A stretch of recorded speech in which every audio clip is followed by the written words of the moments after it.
পুলিশের ভূমিকা ন্যাক্কারজনক।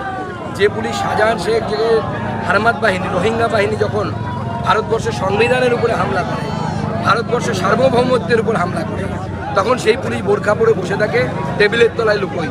একজন কনস্টেবলকে দেখা যায় না। আজকে বিজেপির মিছিল আটকাতে দেখুন, সব বীর বিপ্লবীরা চলে এসছে, সব বীর বিপ্লবী চলে এসছে।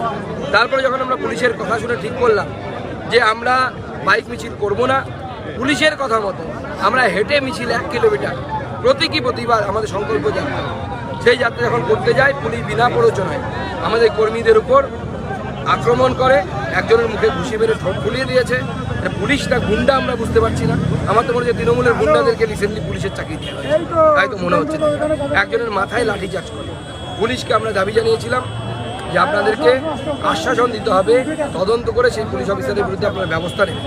আইপিএস অফিসারের উপস্থিতিতে তার প্রতিনিধি রূপে পুলিশ সেই আশ্বাসন দিয়েছে।